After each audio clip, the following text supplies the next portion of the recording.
नमस्कार प्राइम समाचारमा स्वागत छ। म शशि नेपाल र म रोहन श्रेष्ठ। सुरु गरौँ अहिलेसम्मका प्रमुख समाचारबाट।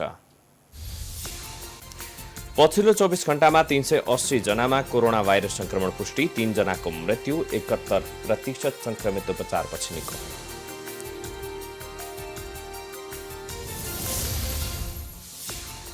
स्वास्थ्य सतर्कता सम्बन्धी मापदण्ड पालना नहुँदा कोरोना संक्रमणको जोखिम उच्च, सामाजिक दूरी, मास्क र सेनिटाइजरको प्रयोगमा चरम लापरवाही भइरहेको सरकारी अध्ययनको खुलासा। नेतृत्व तहबाटै पार्टी फुटाउने षड्यन्त्र भएको संकेत पाएपछि नेकपाका सांसदहरू जुर्मुराए। एकता जोगाउन जस्तोसुकै कदम चाल्ने चेतावनी दिँदै हस्ताक्षर अभियान सुरु।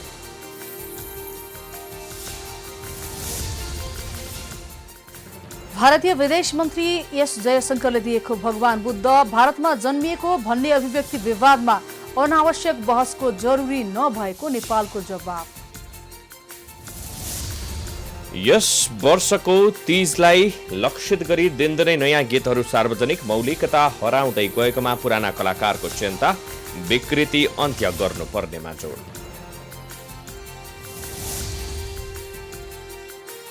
श्रीलङ्का पिपुल्स पार्टीका नेता महिन्दा राजपाक्ष चौथो पटक श्रीलङ्काको प्रधानमन्त्री बन्न सफल, राष्ट्रपतिबाट अर्को कार्यकालका लागि शपथ ग्रहण। र आइसिसीको टेस्ट ब्याट्सम्यान वरियताको शीर्ष स्थानमा अस्ट्रेलियाका स्टिभ स्मिथ, बलिङतर्फ वुमेन्स पहिलो स्थानमा, टेस्ट राष्ट्रको वरियतामा अस्ट्रेलिया 1 नम्बरमा।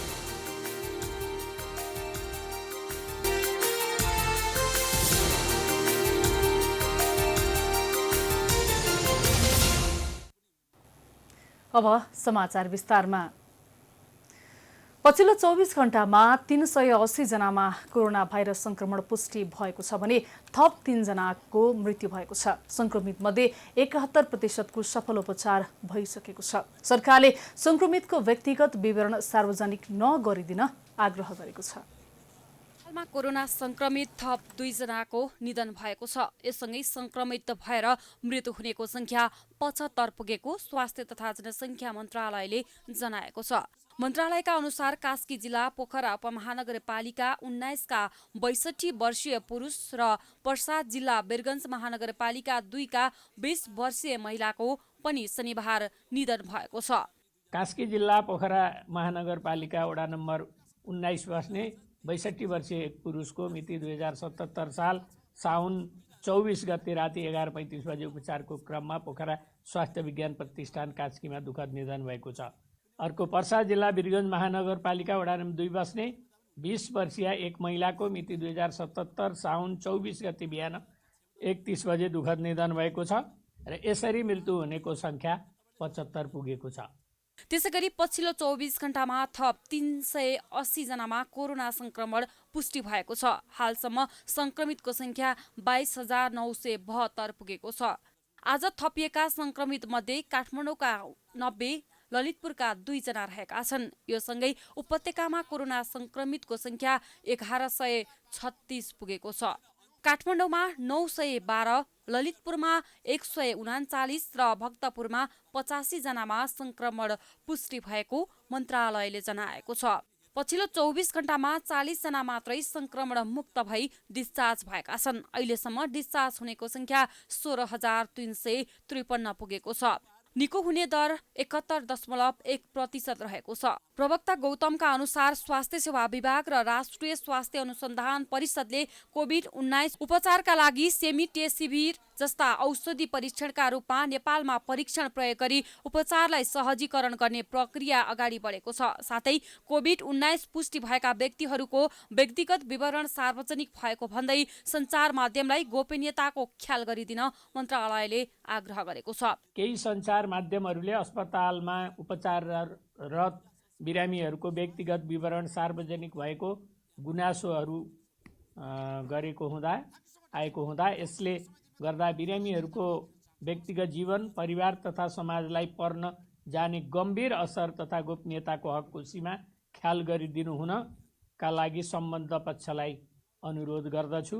मन्त्रालयका अनुसार हाल सक्रिय संक्रमित 6544 जनाको उपचार भइरहेको छ भने क्वारेन्टाइनमा बस्नेको संख्या 11038 जना रहेको छ। नेपालमा अहिलेसम्म 4,43,804 वटा PCR विधिबाट कोरोना परीक्षण सम्पन्न भएको छ। कोरोना संक्रमणको जोखिमसँगै काठमाडौँमा भिडभाड पनि निकै बढेको छ। सरकारले 25 जनाभन्दा बढी एक ठाउँमा भेला नहुन आदेश दिए पनि यसले जताततै दैनिक भिड बढेको छ। नागरिकहरूले न भिडभाड गर्न नै छोडेका छन् न सुरक्षाका लागि केही उपाय नै अपनाएका छन्। उपत्यकामा सञ्चालित तरकारी बजारमा सयौंको भिड हुने गरेको छ। काठमाडौँको तिनकुने तरकारी बजारमा दैनिक भिड हुने गरेको छ। बजार, पसल, कार्यालय जताततै भिड देखिन्छ। तैपनि साबुन पानी, सेनिटाइजरको व्यवस्था तथा भौतिक दूरी कायम गरेको देखिँदैन। मास्क लगाउनेहरू समेत निकै घटेका छन्। अब हुन त हुन्छ नि, अब भयो नि, के गर्ने, नगरी नि भएन। हामीले अब मास्क लाउँछौँ, सेनिटाइजर यस्तै मास्क लाएर त सास फेर्न नसक्ने भयो, त्यही सल बानेको। निकै भिडभाड हुने तरकारी बजारमा पनि सुरक्षाको उपाय अवलम्बन गरेको पाइँदैन।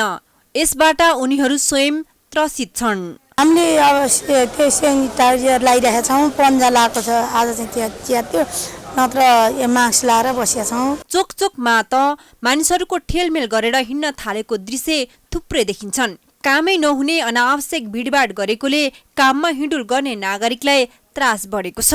त्रास त भइहाल्छ नि, मर्ने कसलाई डर नलाग्ला र होइन, त्रास त हुन्छ, तर मान्छेहरूमा खोइ एक प्रकारको त्यो डिस्टेन्स भन्ने चाहिँ छैन।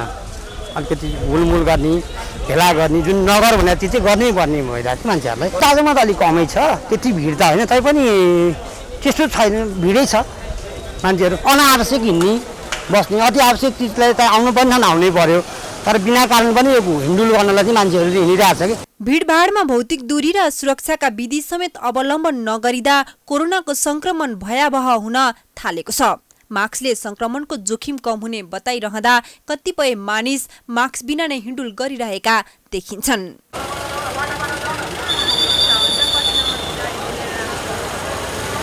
सडकमा देखिएका सवारी साधन र मानिसको चहलपहलले कोभिड-19 संक्रमणको त्रास बर्साइदिएको मात्रै छैन, थप जोखिम बढ्ने संकेततर्फ सरकारको समेत ध्यान गएको छैन। क्यामेरामा सुमन निरोलाका साथ लक्ष्मी विश्वकर्मा, काठमाडौँ।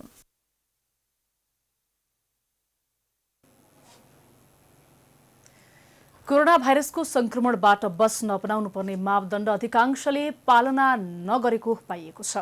काठमाडौँ उपत्यकामा गरिएको एक सर्वेक्षणले सामाजिक दूरी, मास्क र सेनिटाइजरको प्रयोग लापरवाही हुने गरेको खुलासा गरेको हो। नागरिककै लापरवाहीका कारण संक्रमण फैलन सक्ने प्रति चेतावनी पनि दिएको छ। नेपाल स्वास्थ्य अनुसन्धान परिषदले कोरोना भाइरसको संक्रमणबाट बच्न नागरिकले के कति सतर्कता अपनाएका छन् भनेर सर्वेक्षण गरेको थियो।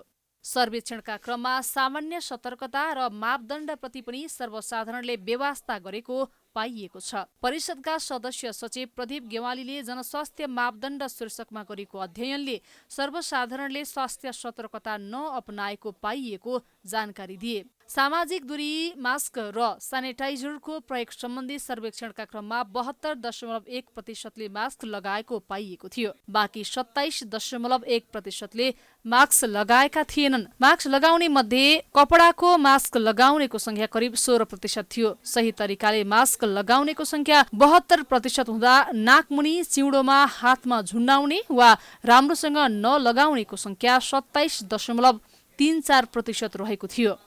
नाकमुनि वा चिउँडोमा मास्क लगाउने, घाँटीमा मास्क झुन्ड्याउने, मास्क हातमा झुन्ड्याउने, मास्कको कडा भागलाई नाकको आकारमा नथिचेर लगाउनेको संख्या 27.34% रहेको थियो। काठमाडौँ उपत्यकाका 23वटा सार्वजनिक स्थलमा सर्वेक्षण गरिएको थियो। तरकारी बजार, होटल, सपिङ मल, मालपोत कार्यालय, बैंक, सार्वजनिक सवारी साधन, अस्पताल लगायतका स्थानमा गरिएको सर्वेक्षणमा 4502 जनालाई समावेश गरिएको थियो। ती स्थानमा सबैले सामाजिक दूरीको नियम पालना गरेको पाइएन। 31.25% स्थानमा मात्रै सामाजिक दूरीको नियम पालना गरेको पाइयो भने साबुन र सेनिटाइजरको प्रयोग गर्नेको संख्या करिब 60% रहेको पाइएको थियो। सार्वजनिक यातायातमा पनि मापदण्ड पालना भएको छैन। करिब 50% सार्वजनिक सवारी साधनमा मात्रै तोकिएको मापदण्ड पालना गरेको पाइएको थियो। अध्ययन प्रतिवेदनले तत्काल उल्लेखित पक्षमा सम्बन्धित निकायले अनुगमन गरी सबै मापदण्ड पालना हुने अवस्थाको वातावरण सृजना गर्नुपर्ने औल्याएको छ। नेपाल सरकारले जारी गरेको कोभिड-19 विरुद्ध जनस्वास्थ्यका मापदण्ड SMS, सामाजिक दूरी, मास्कको प्रयोग र सेनिटाइजरको प्रयोग र साबुन पानीले हात धुने व्यवस्था सम्बन्धी मापदण्डको प्रयोग जनमानसमा प्रभावकारी ढङ्गबाट पालना भएको पाइएन। सोही मापदण्डको प्रभावकारी पालनाको लागि सार्वजनिक स्थलहरूमा नियमित अनुगमन गर्न अति आवश्यक छ। जिम्मेवार निकायहरूले सोही मापदण्डलाई कडाइका साथ लागू गर्नुपर्दछ भन्ने निष्कर्ष साथ 2 दिन गरेको सर्वेक्षणको प्रतिवेदन स्वास्थ्य तथा जनसङ्ख्या मन्त्रालयमा बुझाइसकिएको छ। कोरोना संक्रमणबाट जोगिन हरेक व्यक्तिले उच्च स्वास्थ्य सतर्कता अपनाउनु नै उत्तम विकल्प हो भन्ने कुरा सबैले बुझ्नु जरुरी छ। सत्तारूढ नेपाल कम्युनिस्ट पार्टी नेकपाका सांसदहरू शीर्ष नेताको झगडाबाट पार्टी र देशलाई बचाउन एकजुट भएका छन्। हस्ताक्षर नै गरेर उनीहरूले कुनै पनि विवाद र पार्टी विभाजन सम्बन्धी गतिविधिमा सहभागी नहुने घोषणा गरेका हुन्। एकता जोगाउन जस्तोसुकै कदम चाल्ने चेतावनी पनि उनीहरूले शीर्ष नेतालाई दिएका छन्। फुट्न नदिन सत्तारूढ नेपाल कम्युनिस्ट पार्टी नेकपाका सांसदहरूले नेतृत्वलाई दबाब दिएका छन्। नेकपाका सांसदहरूले आइतबार सिंहदरबारमा पत्रकार सम्मेलन गर्दै पार्टी फुट्नु कुनै पनि हालतमा उचित नभएको भन्दै हस्ताक्षर अभियान चलाएको जनाएका हुन्। पार्टीभित्र देखिएको संकट समाधानका लागि नेतृत्व तहलाई दबाब दिन र पार्टी एकतालाई थप सुदृढ बनाउन कतै विभक्त नभई एकताको पक्षमा उभिएका र हस्ताक्षर गरी प्रतिबद्धता जनाएको उनीहरूले बताएका छन्। पार्टीको एकता प्रक्रिया पूरा नहुँदै विभाजन हुने खतरा बढेर गएको भन्दै उनीहरूले यसप्रति गम्भीर चिन्ता व्यक्त गरेका छन्। पत्रकार सम्मेलनमा सांसद विशाल भट्टराईले पार्टीलाई एक गर्न अहिले हस्ताक्षर अभियान सञ्चालन गरेको बताउनुभयो। उहाँले आवश्यक परे पार्टी कार्यालय र नेताहरूको घर घरमा धरना दिने समेत बताउनुभयो।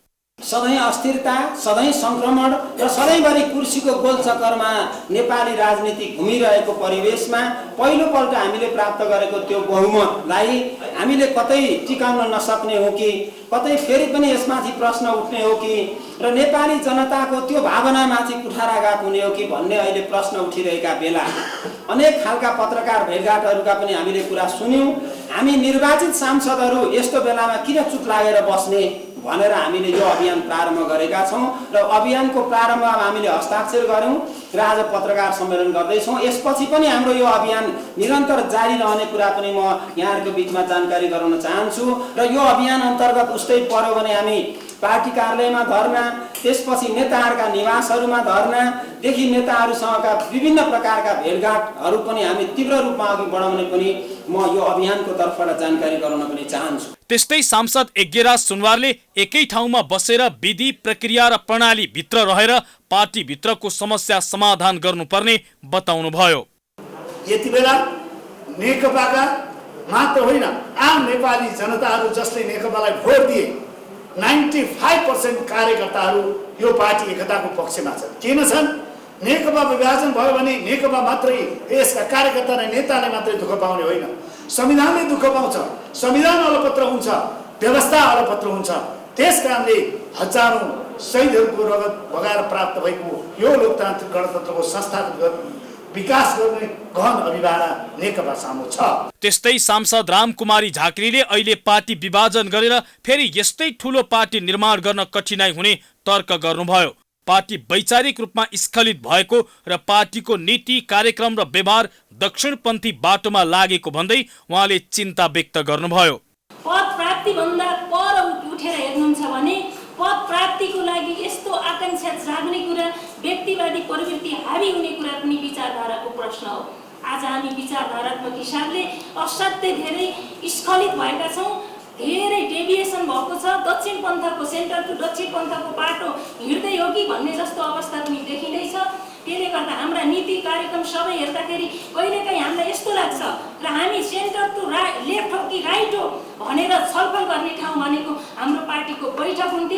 सांसदहरूले कोरोनाले अर्थतन्त्रमा पारेको गम्भीर नकारात्मक असरलाई न्यूनीकरण गर्ने कार्यक्रमलाई प्राथमिकता दिँदै प्रभावकारी रोकथाम र नियन्त्रणका लागि कदम चाल्नुपर्ने पनि धारणा राखेका थिए। केन्द्रीय सचिवालयका नेताहरू, स्थायी कमिटी सदस्य र मन्त्रीहरू बाहेकले एकताको दबावका लागि हस्ताक्षर गरेका छन्। अभियानमा 61 जना सांसदहरूले हस्ताक्षर गरेका छन्। केन्द्रीय सचिवालयका नेताहरू, स्थायी कमिटी सदस्य र मन्त्रीहरू बाहेकले एकताको दबावका लागि हस्ताक्षर गरेका छन्। अभियानमा 61 जना सांसदहरूले हस्ताक्षर गरेका छन्। हस्ताक्षर गर्नेहरूमा प्रधानमन्त्री एवं पार्टी अध्यक्ष केपी शर्मा ओली, अध्यक्ष पुष्पकमल दाहाल प्रचण्ड र वरिष्ठ नेता माधव कुमार नेपाल समूहका सांसदहरू रहेका छन्। भगवान गौतम बुद्धको जन्म नेपालमै भएको थियो, यसमा कुनै दुई मत छैन। तर अज्ञानताले हो वा नियतवश भारतका जिम्मेवार व्यक्तिहरूले बेला बेला बुद्ध भारतमा जन्मिएको भनेर भ्रम फैल्याउने प्रयास गर्छन्। त्यस्तै भयो आज पनि। भारतीय विदेश मन्त्री एस जयशंकरले गौतम बुद्ध भारतीय भएको दाबी गरेपछि नेपालमा विरोध सुरु भएको छ। भर शान्तिको सन्देश दिन सफल भगवान गौतम बुद्धको जन्म नेपालको लुम्बिनी स्थित तिलौराकोटमा भएको हो। तर भारतीय पक्षले बेला बेलामा अनावश्यक भ्रम फैल्याउने काम गरेको छ। भारतीय विदेश मन्त्री एस जयशंकरले गौतम बुद्ध भारतमा जन्मिएको दाबी गरे। शनिबार आयोजित एक भर्चुअल सम्मेलनमा जयशंकरले गौतम बुद्ध भारतीय भएको बताएका हुन्। उनले गौतम बुद्ध र महात्मा गान्धीलाई महान भारतीय भनेका हुन्। गान्धी भारतीय नै हुन्, यसमा दुई मत छैन। त्यसै गरी बुद्ध नेपालमा जन्मिएका हुन्, यसमा पनि दुई मत छैन। तर भारतका जिम्मेवार व्यक्तिहरूले नै इमान बिर्सेर भ्रम सृजना गर्ने प्रवृत्ति पुरानै हो। विदेश मन्त्री जतिको जिम्मेवार पदको व्यक्तिले नै गलत प्रचार गर्न खोजेपछि नेपालमा विरोध सुरु भएको छ। प्रमुख प्रतिपक्षी दल नेपाली कांग्रेसले गम्भीर आपत्ति जनाएको छ। कांग्रेस प्रवक्ता विश्व प्रकाश शर्माले आइतबार लगातार 3वटा ट्वीट गरेर गम्भीर आपत्ति जनाएका हुन्। शर्माले ट्वीटमा भारतका विदेश मन्त्री एस जयशंकरले आवेगमा बोलेको भए पनि त्यसको जवाफ दिनुपर्ने बताएका छन्। शर्माले जयशंकरको अभिव्यक्तिलाई आपत्तिजनक भनेका छन्। भारतीय राजनैतिक नेतृत्वबाट गौतम बुद्धलाई भारतको दाबी गरिएको यो पहिलो पटक भने होइन। भारतीय प्रधानमन्त्री नरेन्द्र मोदीले समेत 2 वर्ष अघिको बुद्ध पूर्णिमाको अवसरमा दिएको मन्तव्यमा भारत बुद्धको भूमि भएको दावी गरेका थिए।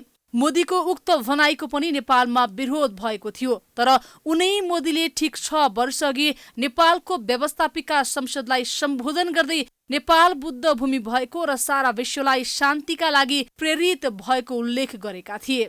तर नेपालमा त्यस्तो अभिव्यक्ति दिएका मोदीले नै बेला बखत बुद्ध भारतीय भएको दावी गर्दै आएका छन्। गत वर्ष संयुक्त राष्ट्र संघको महासभालाई सम्बोधन गर्ने क्रममा पनि मोदीले भारतले विश्वलाई बुद्ध दिएको दावी गरेका थिए। सन् 2013मा भारतीय टेलिभिजन च्यानल जीले प्रसारण गरेको बुद्धको जीवनीमा आधारित सिरियललाई लिएर पनि ठूलो विवाद भएको थियो। नेपालमा चर्को विरोध भएपछि नेपालका केबल अपरेटरहरूले उक्त सिरियलको प्रसारणमै रोक लगाएका थिए। त्यस्ताका नेपाल भ्रमणमा रहेकी भारतीय विदेश सचिव सुजता सिंहले दिल्ली फर्किनुअघि काठमाडौँमा भएको पत्रकार सम्मेलनमा बुद्ध नेपालमै जन्मेको भन्नेमा कुनै विवाद नरहेको भन्दै अभिव्यक्ति दिएकी थिइन्। भारतीय पक्षबाट बेला बखत आउने यस किसिमका अभिव्यक्तिहरूको नेपालमा चर्को विरोध हुँदै आएको छ।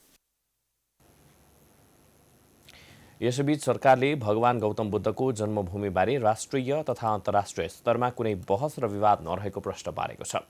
भारतीय विदेश मन्त्री एस जयशंकरले बुद्धलाई महान भारतीय भनेपछि परराष्ट्र मन्त्रालयले औपचारिक प्रतिक्रिया सार्वजनिक गरेको हो। परराष्ट्रले नेपालबाट विश्वका विभिन्न मुलुकमा बुद्धिज्म फैलिएको उल्लेख गर्दै तर त्यहाँ बुद्ध कहाँ जन्मेका हुन् भन्ने कुरा चाहिँ विवादको विषय नभएको स्पष्ट पारेको छ।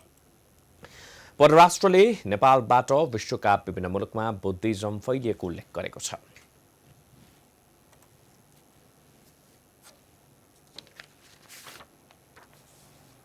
समाचारको सिलसिला जारी छ। हामी विश्राम पछि आउँछौं।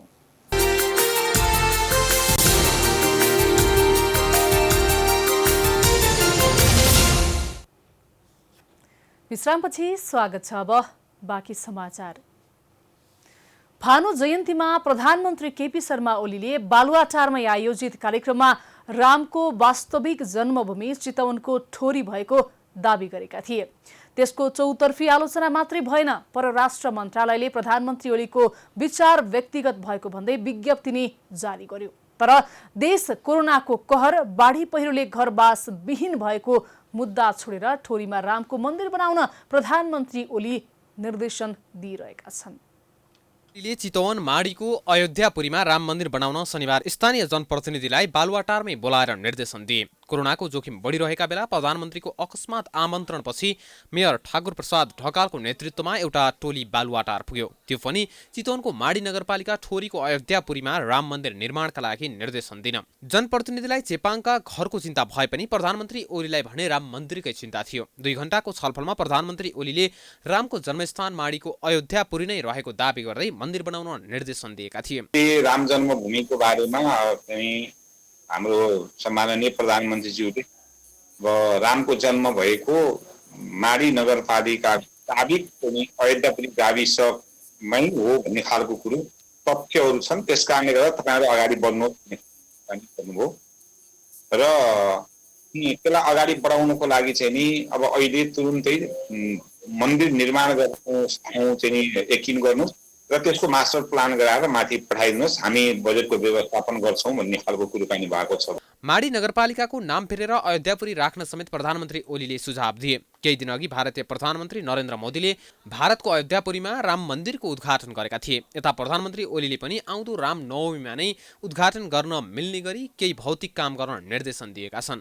भग्नावशेषहरू प्रशस्तै देखिएका छन्। अब त्यो भग्नावशेषहरूलाई त्यसको चाहिँ अनुसन्धान गर्ने कुरो पुरातत्व विभागले गर्ने खालको कुरोका नि हामीले अगाडि बढाइदिनु पर्यो भनेर भनेका छौँ। अब हाम्रो नाङ्गो आँखाले देखेर मात्रै यहाँका तथ्य यही हुन् भनेर भन्ने खालको कुरो, जस्तै एकदमै पुरानो अब सिक्काहरू पनि प्राप्त भएका छन्। त्यस पछाडिबाट चाहिँ नि यहाँ घरको पिल्लरहरू जस्तो एरियामा धेरै पुरानो त्यो सडिसकेर माटोको पकाएको माटोको जस्तो आकार मात्रै भएको चाहिँ पनि भेटिएका छ। त्यसमा त्यसलाई चाहिँ तथ्यमा पुग्नको लागि चाहिँ नि यो पुरातत्व अनुसन्धान विभागबाट चाहिँ त्यसलाई अनुसन्धान हुनु पर्यो भनेर हामीले भनेका छौँ। प्रधानमन्त्री ओलीले आउँदो दशैंमा कम्तीमा पनि रामको जन्मभूमिको झल्को हुने गरी मूर्ति अनावरण गर्ने, राम लक्ष्मण वा सीताको प्रतिमा बनाउने र कुनै मेला महोत्सव वा जात्रा आयोजना गर्न भनेका छन्। भानु जयन्तीमा प्रधानमन्त्री ओलीले बालुवाटारमै रामको वास्तविक जन्मभूमि वीरगञ्जभन्दा अलिकति पश्चिमपट्टिको गाउँ भएको बताएका थिए। प्रधानमन्त्रीको अभिव्यक्तिलाई लिएर नेकपा भित्रैबाट आलोचना भएको थियो। ओलीको भनाइमा चौतर्फी आलोचना भएपछि अर्को दिन परराष्ट्र मन्त्रालयले विज्ञप्ति निकालेर प्रधानमन्त्री ओलीको पछिल्लो अभिव्यक्ति राजनीतिक विषयसँग सम्बन्धित नभएको र कसैको भावनामा ठेस पुर्याउने आशयमा व्यक्त नभएको स्पष्ट पारेको थियो। भारतले मिचेको नेपाली भूमि फिर्ता गर्ने अहिलेको मूल एजेन्डालाई विषयान्तर गराएको र दुई देशको कूटनीतिक सम्बन्धमा असर पर्ने भन्दै नेकपाकै नेताहरूले विरोध गरे। तर कोरोनाले अस्पतालमा बेड, क्वारेन्टाइनमा जीवनजल र एम्बुलेन्स नपाएर नागरिकले ज्यान गुमाइरहँदा 2/3 बहुमत प्राप्त कम्युनिस्ट प्रधानमन्त्री भने राम मन्दिर बनाउनु पर्ने भन्दै हतार हतारमा जनप्रतिनिधिलाई राजधानी बोलाइनुले सबै आश्चर्यमा परेका छन्। उपत्यकाका 3वटै जिल्लाका प्रमुख जिल्ला अधिकारीहरूको संयुक्त बैठकले कोरोना भाइरसको बढ्दो जोखिमका कारण आइतबारदेखि प्रशासनबाट प्रदान गरिने अत्यावश्यक भएका सबै सेवा बन्द गरेको थियो। सेवाहरू बन्द गर्ने निर्णय गरे पनि त्यसको प्रभावकारिता देखिएको छैन। नियम नै अस्पष्ट भएको हुँदा सर्वसाधारण अन्योलमा रहेका छन्। बेलुका एकाएक काठमाडौँ उपत्यकामा सटडाउन भयो भन्ने हल्ला चल्यो। यसअघि लकडाउन भोगेका नागरिकले फेरि सटडाउनको चर्चा सुने, तर सटडाउन के हो भन्ने स्पष्ट भएन। उपत्यकामा 3वटै जिल्ला प्रशासनका प्रमुखको निर्णय अनुसार अत्यावश्यक सेवा बाहेकका सरकारी कार्यालयबाट प्रदान गरिने सेवा स्थगित गरिएको थियो। तर यस्ता निर्णयहरूले आम नागरिकलाई थप अन्यल सृजना गरेको छ। कतिले यस्ता निर्णयलाई लकडाउनकै संज्ञा दिए भने कतिले के निर्णय भन्यो र कुन कुन सेवाहरू बन्द छन् भन्ने जानकारी नै पाउन सकेनन्, जसका कारण विभिन्न कार्यालयमा काम लिएर गएका सेवाग्राहीले दुःख पाइरहेका छन्। त्यो चाहिँ निर्णय भयो थियो, सुनेको थिएँ त्यो सटडाउन हो कि के डाउन हो भनेर सुनेको थिएँ। तर जनतालाई पनि होइन यो सेवाहरू चाहिँ दिँदैन, तपाईँहरू कष्ट नगर्नु, अत्यावश्यक सेवाहरू भनेको यो हो, त्यो हामीलाई के पनि थाहा भएन। प्रमुख जिल्ला अधिकारीहरूले एकमत भएर जिल्ला प्रशासन कार्यालयको सेवा बन्द गर्ने निर्णय गर्दा सामान्य तथा जिल्लाका अन्य सरकारी सेवाहरू, उद्योग, कल कारखाना लगायतले दिने सेवाहरू समेत बन्द गर्नुपर्ने हो, तर त्यसो भएन। अन्य भिडभाड हुने कार्यालयहरू सञ्चालन भइरहेका छन्। के यस्ता सेवाहरू मात्रै बन्द गरेर जोखिम कम होला त? नागरिक भन्छन् लकडाउन अथवा सेवा बन्द गरेर मात्रै समस्याको समाधान हुँदैन। लकडाउन नै गरेर पनि यो समाप्त हुनेवाला चाहिँ छैन हैन। तर मानिसहरू जताततै देख्छु, कहिले सरकारी अफिसतिर कतातिर देख्छु भिड देखिन्छ कि त्यहाँ सामाजिक दूरी देखिन्न। यदि सामाजिक दूरी राखेर सबैले आफूले यो सम्बन्धी फलोअप गर्यो भने चाहिँ लकडाउन गर्नु पर्दैन। मान्छेको व्यवसायहरू सबैहरू चलिरहन्छ र सामाजिक दूरी चाहिँ कायम गर्नु पर्यो, सबै कुरो फलोअप गर्नु पर्यो। फलो नगर्यो भने चाहिँ फेरि यसले ठुलो विकारले रूप लिन्छ। धेरै डर लाग्छ। अब आफू सुरक्षितै हिँडेपछि त लागिहाल्ला कि के होला कि भनेर डर लाग्छ। त्यही पनि ऊ भएर मात्रै हिँडेको आवश्यकता पर्यो। जिल्ला प्रशासन कार्यालयहरूले भने आफ्नो कार्यालयमा हुने जोखिमको निर्णय कार्यालय आफैले लिने गरी प्रशासन कार्यालयको मात्र निर्णय लिएको थियो। तर सेवाग्राहीको अत्यन्त भिड लाग्ने नेपाल मालपोत कार्यालय, नापी कार्यालय लगायत कार्यालयमा भने जोखिम बढे पनि सेवा सञ्चालन भइरहेको छ। सरकारले जोर बिजोर प्रणाली लागू गरे पनि अहिले पनि सार्वजनिक सवारी साधन खुलै छ। अहिले यस्ता सवारीहरू स्वतस्फूर्त रूपमै गुड्न कम भएका छन्। जिल्ला प्रशासन कार्यालयको सेवा बन्द गर्नु अघि प्रशासनले सडकको जोखिमलाई समेत हेर्ने प्रयास गरेको छैन, जसका कारण कोरोना संक्रमणको जोखिम कम हुन सकेको छैन। कोरोना महामारी विरुद्ध लड्न भारतीय सेनाले नेपाली सेनालाई 10 आइसियु भेन्टिलेटर उपहार स्वरूप प्रदान गरेको छ। नेपालका लागि भारतका राजदूत विनय मोहन क्वात्राले ती भेन्टिलेटर प्रधान सेनापति पूर्णचन्द्र थापालाई जङ्गी अड्डामा आइतबार आयोजित कार्यक्रममा प्रदान गर्नुभयो। मानवीय सहायता तथा राहतका लागि लामो समयदेखि भारतीय सेनाले नेपाली सेनालाई सहयोग गर्दै आएको छ। दुई देशका सेनाबीच रहिआएको निरन्तर मानवीय सहयोग अन्तर्गत भेन्टिलेटरहरू उपहार स्वरूप प्रदान गरिएको काठमाडौँ स्थित भारतीय राजदूतावासले जनाएको छ। हस्तान्तरणका क्रममा राजदूत क्वात्राले कोभिड-19 विरुद्धको लडाईँमा विजय प्राप्तिका लागि नेपालका जनतालाई सबै आवश्यक सहयोग पुर्याउन भारत प्रतिबद्ध रहेको बताउनुभयो। प्रधान सेनापति थापाले स्वास्थ्य उपकरण प्रदान गरेकोमा भारतीय सेनापति आभार व्यक्त गर्नुभयो। इनफ इज इनफका अभियानका अभियन्ता ईले अन्ततः 23 दिनपछि आमरण अनसन तोडेका छन्।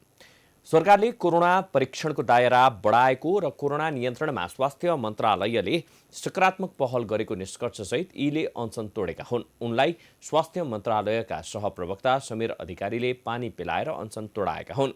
यी र स्वास्थ्य मन्त्रालय बीच स्वास्थ्यकर्मी कसैलाई पीपीई अभाव भयो भने स्वास्थ्य मन्त्रालयले तत्काल उपलब्ध गराउने, कोरोना नियन्त्रणमा भएको खर्च यथाशीघ्र सार्वजनिक गर्ने लगायतका 12 बुँदामा सहमति भएको छ।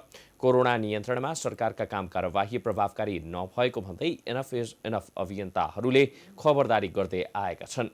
सरकारलाई दबाव दिने उद्देश्यले यस अघि पनि असार 22 गते पनि यी अनसन बसेका थिए।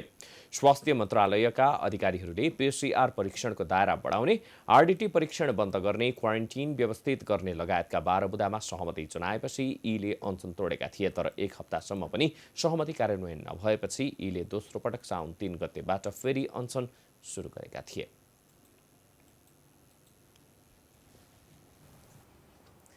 राष्ट्रिय सभा मातहतका 4वटै विषयगत समितिका निर्विरोध निर्वाचित सभापतिले पद तथा गोपनीयताको शपथ लिएका छन्।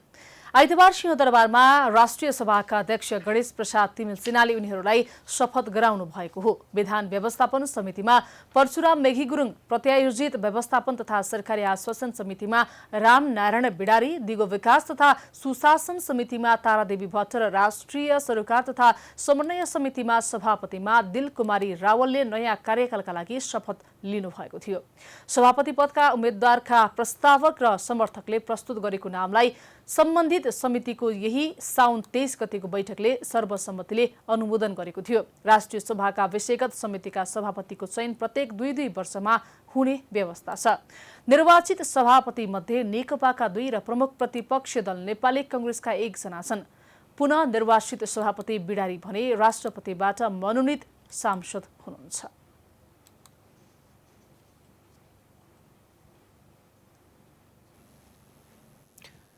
हरितालिका तीजका गीतहरूका बारेमा वर्षेनी प्रश्न उठ्ने गरेको छ। तीजका गीतहरूमा मौलिकता हराउँदै गएको र यस्तै सामाजिक विकृति फैलाउँदै सांस्कृतिक पहिचान नै मेटाउन थालेकोमा चिन्ता बढ्न थालेको छ। यो वर्षको हरितालिका तीज भदौ 5 गते परेको छ। तीज भनेकै भगवान शिवको आराधना गर्दै व्रत बस्ने, नाचगान गर्ने, पारिवारिक जमघटमा रमाइलो गर्ने हो। तीजको महत्त्वपूर्ण विशेषता भनेको आपसी भेटघाट र तीजका गीत गाउँदै मनोरञ्जन गर्ने हो।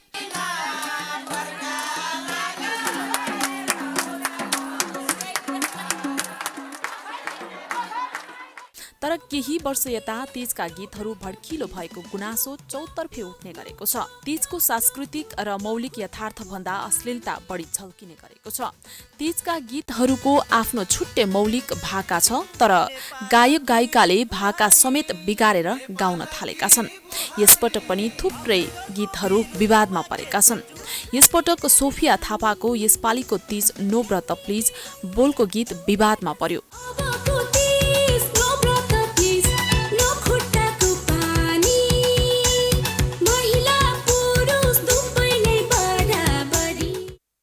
त्यस्तै दुर्गेश थापाको तीज गीत बिचबिचमाले नकारात्मक सन्देश दिएको भन्दै विरोध भइरहेको छ। तीज गीतमा चेली माइती, बाबुआमा, दाजुभाइ सबैले एकै ठाउँमा बसेर हेर्न सुन्न सक्ने हुनुपर्ने बताउँछन् लोकगायक बद्री पङ्गेनी। यो गलत प्रयोग भइरहेको छ। हामी कलाकारले पनि जस्तो गीत पनि गाएका छौँ, जस्तो शब्द पनि गाएका छौँ। अब समाजले त्यो शब्दलाई, समाजले त्यो भिडियोलाई पचाउन सक्छ कि सक्दैन भन्ने ख्यालै हामीले राख्न छोडिसक्यौँ। मैले गाएको गीत, मैले बनाएको भिडियो र म नाचेको भिडियो परिवार बसेर हेर्छन् भन्ने कुराको हेक्का नराख्दाखेरि अहिले चाहिँ नेपाली गीत सङ्गीतमा साह्रै अप्ठ्यारो परिस्थिति आइरहेको छ। गायक पङ्गेनीका अनुसार सर्जकले पनि म के गर्दैछु र यसको विशेषता के हो भन्ने बुझ्नु आवश्यक छ। जबसम्म राज्यबाट यस्ता गीत सङ्गीतमाथि नियन्त्रण गर्न दरिलो नीति नियम बन्दैन तबसम्म विकृति नरोकिने उनी बताउँछन्। चर्चित गायिका शर्मिला गुरुङका अनुसार आधुनिकता र पुँजीवादको नाममा विकृतिले ठाउँ पाएको हो। अब यो वास्तवमा अब पछिल्लो समयमा झन् पहिलाको भन्दा बिग्रिँदै आइरहेको अवस्था छ। तीजको गीतको नाममा चाहिँ विभिन्न खालका उच्छृङ्खल खालका गीतहरू, एउटा चाहिँ समाजमा चाहिँ एउटा अपचय हुने खालका गीतहरू हैन, दर्शक श्रोताले जबरजस्ती सुन्नुपर्ने, जबरजस्ती हेर्नुपर्ने खालको गीतहरू आइरहेको छ। यो एकदमै नराम्रो, एकदमै विकृति नै भन्न चाहन्छु। यो सर्जकले चाहिँ कस्तो सोच्नुपर्छ भन्दाखेरि आजसम्म यति धेरै काम गरेर आइसकेको सर्जकले त थाहा हुन्छ नि यो गीत यस्तो कस्तो भन्ने कुरा। तर उहाँले सबैभन्दा ठुलो त म के गल्ती त म के कसलाई दिन्छु भन्दाखेरि सर्जकलाई, त्यस पछाडि गायक गायिकालाई। तीजका गीतहरूमा विकृति मेटाउन सबैभन्दा पहिला सर्जकले ध्यान दिनुपर्ने र जसले गीत गाउने हो उसले पनि आफू कस्तो गीत गाइरहेको छु भन्ने कुरा बुझ्नुपर्ने उनको भनाइ छ। बजारमा आएका दर्जनौं श्रृङ्खल गीतहरूले सांस्कृतिक पहिचान नै मेटाउने डर उत्पन्न भएको छ। यसतर्फ सम्बन्धित स्रष्टाले मात्र होइन, सरकारले पनि ध्यान दिन जरुरी छ। क्यामेरामा वेद श्रेष्ठको साथमा रितास्मा मुखिया, काठमाडौँ। समाचारको सिलसिला जारी छ। हामी विश्रामपछि आउँछौँ। विश्राम अघि प्रमुख समाचार। पछिल्लो 24 घण्टामा 380 जनामा कोरोना भाइरस संक्रमण पुष्टि, 3 जनाको मृत्यु, 71% संक्रमित उपचारपछि निको।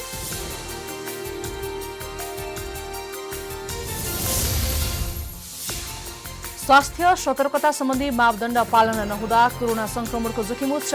सामाजिक दूरी, मास्क र सेनिटाइजरको प्रयोगमा चरम लापरवाही भइरहेको सरकारी अध्ययनको खुलासा। नेतृत्व तहबाटै पार्टी फुटाउने षड्यन्त्र भएको संकेत पाएपछि नेकपाका सांसदहरू जुर्मुराए। एकता जोगाउन जस्तो सुकै कदम चाल्ने चेतावनी दिँदै हस्ताक्षर अभियान सुरु।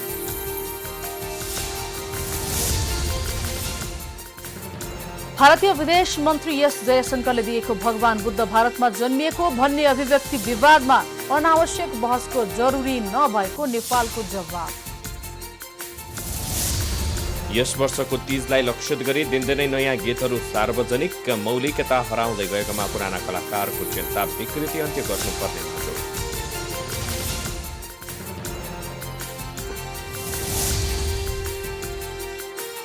श्रीलङ्का पिपुल्स पार्टीका नेता महिन्दा राजपक्ष चौथो पटक श्रीलङ्काको प्रधानमन्त्री बन्न सफल। राष्ट्रपतिबाट अर्को कार्यकालका लागि शपथ ग्रहण। आइसिसीको टेस्ट ब्याट्सम्यान वरियताको शीर्ष स्थानमा अस्ट्रेलियाका स्टिभ स्मिथ बलिङ पर्फर्मेन्स पहिलो स्थानमा। टेस्ट राष्ट्रको वरियतामा अस्ट्रेलिया 1 नम्बर।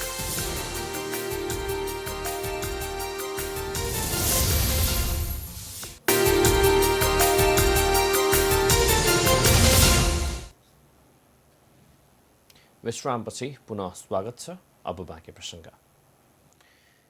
आइतबार काठमाडौँको गोङ्गुबुमा सुटकेसभित्र शरीर र केही 100 मिटर पर झोलामा पोको पारेर राखिएको अवस्थामा टाउको तथा खुट्टासहित एकजनाको शव भेटियो। पछिल्लो 4.5 महिनामा मात्रै 7वटा मर्डरका घटनाको अनुसन्धान पूरा गरेको प्रहरी छिट्टै सत्य तथ्य बाहिर ल्याउने गरी अनुसन्धानमा जुटेको दावी गरिरहेको छ।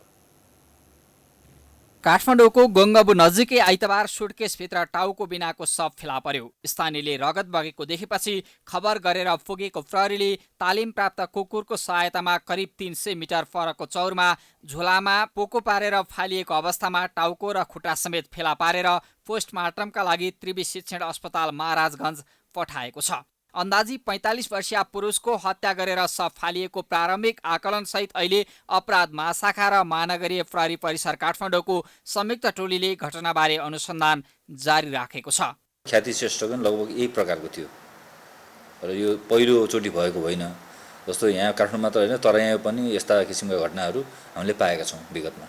अब त अझै जारी छ। अहिले हामीले हाम्रो परिसरको अपराध महाशाखाको टोली अझै पनि फिल्डमा छ। हामी विभिन्न एङ्गलबाट यसलाई चाहिँ छिटोभन्दा छिटो चाहिँ उजागर गरेर चाहिँ एउटा कानुनी प्रक्रियामा लाने उसमै छौँ। घटनाको प्रकृति हेर्दा पहिलेदेखि नै योजना बनाएर शनिबार राति हत्या गरी फालेको देखिन्छ। तर प्रहरीले अनुसन्धान प्रक्रियामा रहेको भन्दै अहिले नै घटनाबारे बोल्ने समय नभएको बताएको छ। हुन त काठमाडौँमा लकडाउन पछिको 4.5 महिनामा नै 8 जनाको हत्या भएको छ। यस्ता छन् गोङ्गबु बाहेकका पछिल्ला 7 मर्डरका घटनाहरू। घटना नम्बर 1, वैशाख 7 गते काठमाडौँ गोएसरी नजिकै सडेको अवस्थामा शव फेला। मृतक र घटनाबारे अनुसन्धान जारी। घटना नम्बर 2, जेठ 14 गते पाशुपत क्षेत्र नजिक घाइते अवस्थामा प्रहरीबाट उद्धार गरेका 1 जनाको मृत्यु। 1 अभियुक्त विरुद्ध कानुनी कारबाही। घटना नम्बर 3, जेठ 17 गते काठमाडौँको बुढानीलकण्ठमा आफ्नै श्रीमतीको हत्या, श्रीमान हिरासतमा। घटना नम्बर 4, असार 11 गते टोखा बानियाटारमा श्रीमानबाट श्रीमतीको हत्या, अभियुक्त हिरासतमा। घटना नम्बर 5, असार 11 गते विजेश्वरीमा 1 जनाको हत्या, 2 जना अभियुक्तमाथि कानुनी कारबाही।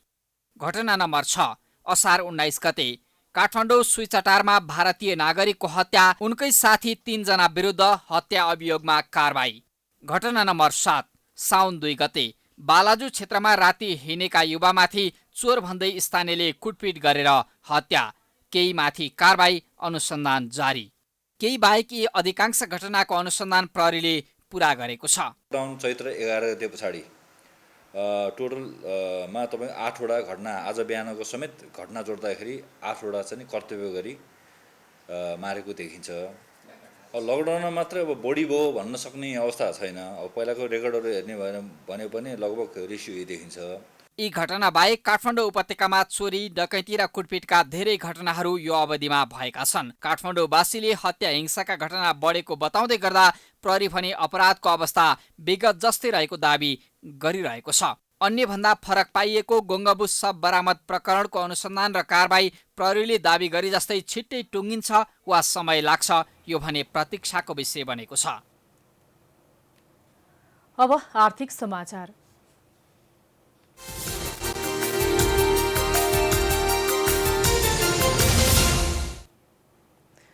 नेपालमा कोरोना भाइरसको संक्रमण बढ्दै गएसँगै अनलाइन व्यापारमा तीव्रता आएको छ। लकडाउनका कारण अधिकांश व्यापार व्यवसाय बन्द हुँदा त्यसको फाइदा विभिन्न नामका अनलाइन व्यवसाय सञ्चालन गर्ने समूहले उठाइरहेका छन्। लकडाउनका कारण भित्रै थुनिएपछि अत्यावश्यक वस्तुको आपूर्ति अनलाइन व्यवसाय चलाउने समूहबाट अर्डर गर्न थालेसँगै यो व्यवसाय फस्टाउँदै गएको छ। विद्यमान ऐन अनुसार दर्ता नभएका विभिन्न अनलाइन व्यवसायले खुला रूपमा सामान बिक्री वितरण गर्दै उपभोक्ता ठगी गर्दा समेत सम्बन्धित सरकारी निकाय भने मौन बसेको छ। विश्व बजारमा ठूला मानिएका अमेजन, अलिबाबा लगायतका ठूला ई-कमर्स व्यापार अहिले उच्च उचाइमा पुगेको छ भने सरकारलाई बुझाउनु पर्ने कर र आयकर समेत छली गर्दै आएका छन्। लकडाउनको फाइदा उठाउँदै मानिसहरू अत्यावश्यक सामग्रीहरू घर दैलोसम्मै पुर्याएर ई-कमर्सले आफू खुसी मूल्य तोकेर बिक्री गर्दै आएका छन्। लकडाउनको फाइदा उठाउँदै मानिसहरूलाई अत्यावश्यक सामग्रीहरू घर दैलोसम्मै पुर्याएर ई-कमर्सले आफू खुसी मूल्य तोकेर बिक्री गर्दै आएका छन्। नेपालमा इन्टरनेट सेवाको बढ्दो पहुँच, उपभोक्तालाई भनेकै ठाउँमा सुविधा उपलब्ध हुनुले पनि सो व्यवसाय फस्टाएको हो, तर सेवाको नाममा हुने अवैध धन्दा र ठगीमा समेत उच्च हुँदै गएको छ। यसैलाई दृष्टिगत गर्दै पछिल्लो समय विभिन्न नामका ई-कमर्स साइटहरू खुल्ने क्रममा पनि वृद्धि हुँदै गएको छ। जति पनि ई-कमर्सका रूपमा खुलेका अनलाइन व्यवसाय भने आधिकारिक रूपमा कतै दर्ता भएको भेटिएको छैन। अनलाइन व्यापारमा दैनिक अत्यावश्यक वस्तुदेखि तरकारी, मासु र फलफूलसम्मको व्यापारमा केन्द्रित भएका छन्। नेपालमा मेरो किराना, दराज, स्मार्ट डोको, ठुलो .com, फेवा बजार, सस्तो डिल, मुन्चा, दरबार मार्ट लगायतका अनलाइन सपिङ प्लेटफर्महरूले लकडाउनको अवधिमा उच्च व्यापार गरेसँगै सोही रूपमा राजस्व र कर समेत छली गर्दै आएको पाइएको छ। दैनिक अत्यावश्यक वस्तुको व्यापारमा केन्द्रित रहेर व्यापार गरिरहेको ग्यापु नामको अनलाइन व्यवसाय समेत पछिल्लो समयमा अगाडि देखिएको छ। आफ्नै पसल, खानपिन .com जस्ता अनलाइन प्लेटफर्महरू पनि बजारमा आफ्नो उपस्थिति जनाएका छन्। नेपालमा लामो समयदेखि दराज, स्मार्ट डोको, सस्तो डिल लगायतले लकडाउनमा आफ्नो व्यापारको स्वरूप परिवर्तन गरी दैनिक अत्यावश्यक वस्तुमा केन्द्रित भएका छन्। विषम परिस्थितिको मौका उठाउँदै अधिकांश अनलाइन व्यवसाय गर्ने समूहले सस्तो मूल्यमा सामान पठाइदिन्छु भन्दै अनलाइन मार्फत विज्ञापन गरी रकम ठगी गर्ने कार्यमा संलग्न रहेको अभियोगमा 3 जनालाई महानगरीय अपराध महाशाखा टेकुबाट खटिएको प्रहरीले काठमाडौँ महानगरपालिका 16 खुसीबुबाट पक्राउ गरेको थियो। प्राइम टाइम्स टेलिभिजनका लागि अर्थ ब्युरोको रिपोर्ट। अब अन्तर्राष्ट्रिय समाचार।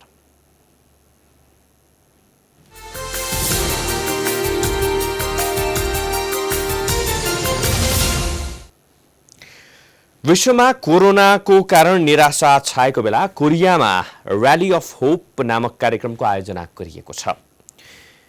कार्यक्रममा युएनका पूर्व महासचिव बान की मुनले विश्वको यस्तो परिस्थितिमा सरकारले एक्लैले केही गर्न नसक्ने हुँदा सबैको हातेमालो आवश्यक रहेको बताउनु भएको थियो।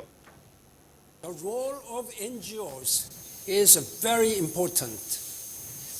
If we are to achieve our goals, such as the Sustainable Development Goals, SDGs, there should be a broad set of partnership forged particularly between government and civil society. Building partnership across a wide range of sectors is imperative if we are to build a better world. यस्तै कार्यक्रममा Donald ट्रम्पका धार्मिक सल्लाहकार pastor पौला व्हाइटले यो समय मानव सभ्यताकै लागि विषम परिस्थिति भएको बताउँदै ईश्वरमा विश्वास राख्न आग्रह गर्नुभयो। Trial. But if we turn to God, we will overcome and prosper. It is vital that we are respectful and cooperate among all nations. This is crucial. Holy Spirit, teach us how to respectfully come in the power of cooperation and agreement to harmonize together, to make a symphony about all that we face as humans in our individual nations. कार्यक्रममा बोल्दै universal piece फेडरेशनका सह-संस्थापक doctor हाक जाहानले सदैव प्रकृतिको रक्षाका लागि विश्व जगतलाई आह्वान गर्नुभयो। Same in the animal world.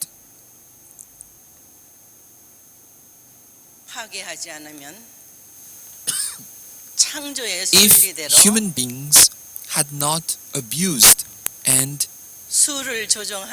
destroyed nature, then we can see that animals maintain their species and also maintain their reproduction in accordance with principles of creation. So कार्यक्रममा अनलाइनको माध्यमबाट विश्वका थुप्रै व्यक्तित्वहरूको सहभागिता रहेको थियो। श्रीलङ्का पिपुल्स पार्टी SLPP का नेता महिन्दा राजापक्ष चौथो पटक श्रीलङ्काको प्रधानमन्त्री बनेका छन्। आज उनले अर्को कार्यकालको प्रधानमन्त्री पदको शपथ लिएका छन्। श्रीलङ्काको 9औं संसदको लागि उत्तरी कोलम्बोको उपनगर केलानिया स्थित ऐतिहासिक बौद्ध मन्दिर राजमहा विहारमा आयोजित शपथ ग्रहण समारोहमा 74 वर्षीय नेता राजापक्षले चौथो पटक देशको प्रधानमन्त्री पदको शपथ लिएका हुन्। उनलाई आफ्ना भाइ श्रीलङ्काली राष्ट्रपति गोटाबाया राजापक्षले पद तथा गोपनीयताको शपथ दिएका हुन्। यो सँगै 20 वर्षदेखि श्रीलङ्काको राजनीतिमा पकड जमाउँदै आएको राजापक्ष परिवारको श्रीलङ्काली सत्तामाथिको प्रभुत्व अझै बलियो बनेको जनाइएको छ। राजापक्षको पार्टीको नेतृत्वमा रहेको गठबन्धनले श्रीलङ्कामा हालै सम्पन्न निर्वाचनमा 2/3 बहुमत प्राप्त गरेको छ। राजनीतिक विश्लेषकहरूले यो परिणाम पाएसँगै श्रीलङ्काली सत्तामा राजापक्ष परिवारको प्रभुत्व बलियो बनाइराख्न दुई भाइ मिलेर संविधान संशोधन गर्न सक्ने जनाएका छन्। अब खेलकुद समाचार।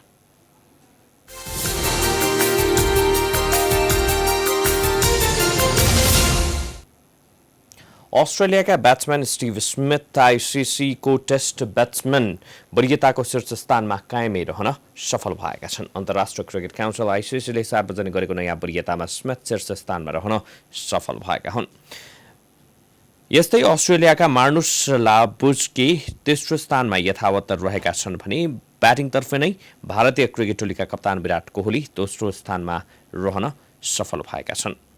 टेस्ट राष्ट्रको वरियताको शीर्ष स्थानमा अस्ट्रेलिया, दोस्रोमा न्युजिल्यान्ड र तेस्रोमा भारत रहेका छन्। इङ्ल्यान्ड चौथो र श्रीलङ्का 5औं स्थानमा रहेका छन्।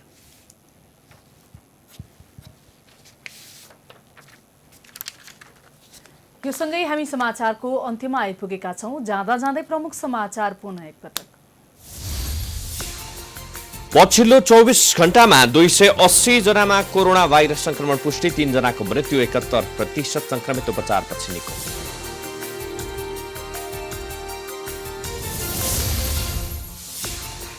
स्वास्थ्य सतर्कता सम्बन्धी मापदण्ड पालना नहुँदा कोरोना संक्रमणको जोखिम उच्च, सामाजिक दूरी, मास्क र सेनिटाइजरको प्रयोगमा चरम लापरवाही भइरहेको सरकारी अध्ययनको खुलासा।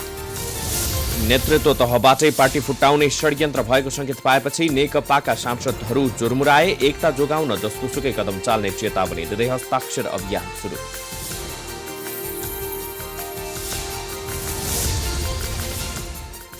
भारतीय विदेश मन्त्री एस जयशंकरले दिएको भगवान बुद्ध भारतमा जन्मिएको भन्ने अभिव्यक्ति विवादमा अनावश्यक बहसको जरुरी नभएको नेपालको जवाब। यस वर्षको तीजलाई लक्षित गरी दिनदिनै नयाँ गीतहरू सार्वजनिक, मौलिकता हराउँदै गएकोमा पुराना कलाकारको चिन्ता, विकृति अन्त्य गर्नुपर्ने।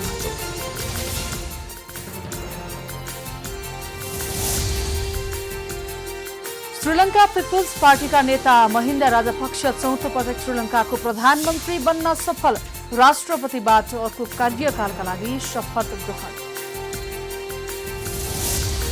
आइसिसीको टेस्ट ब्याट्सम्यान वरियताको शीर्ष स्थानमा अस्ट्रेलियाका स्टिभ स्मिथ, बलिङतर्फ कुमिन्स पहिलो स्थानमा। टेस्ट राष्ट्रको वरियतामा अस्ट्रेलिया 1 नम्बरमा।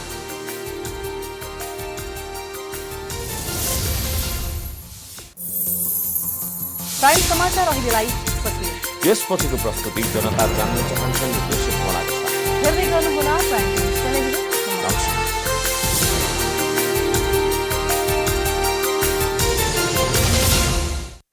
This is Times Broadcasting Networks. Now you are watching Prime Times.